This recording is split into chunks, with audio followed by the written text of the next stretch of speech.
Since we know the definitions of prime and composite, let's take a look at some examples that have those words in them.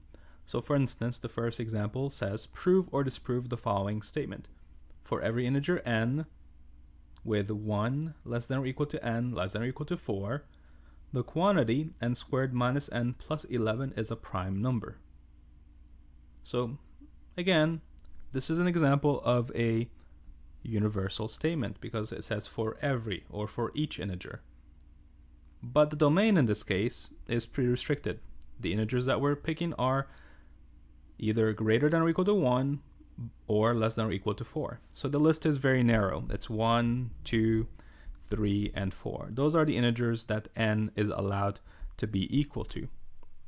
Now they're saying that if I take one of those numbers and plug it into the quantity n squared minus n plus 11, the quantity itself is going to become a prime number. Okay, how do I prove or disprove this? Well, I'm just going to use the method of brute force or the method of exhaustion. I'm just going to plug in the 1, see what happens, do the same with 2 and 3 and 4, and figure out whether the quantity at the end, n squared minus n plus 11, turns out to be a prime number or not. In this case, it actually turns out that the statement is actually a true statement. So let's take a look at how to prove this. To prove the statement, I'm going to check that it is going to be a prime number for every integer between 1 and 4, including 1 and 4 themselves. This is again called the exhaustive method, also known as the brute force.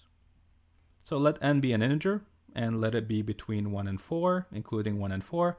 And my comment is that I would like to show that n squared minus n plus 11 is going to be prime. So there are only 4 cases, so let's check each one of them.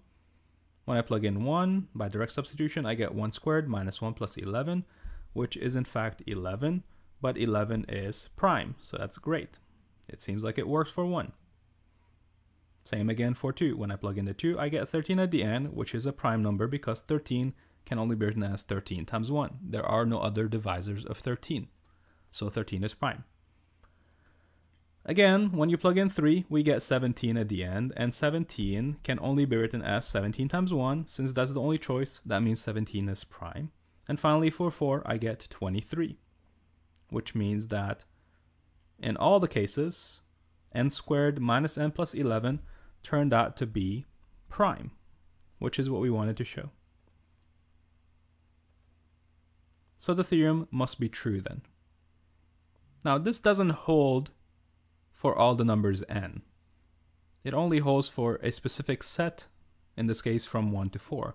Can you figure out what n may make this n squared minus n plus 11 no longer prime? There is an n out there. Can you find the n that would make it composite?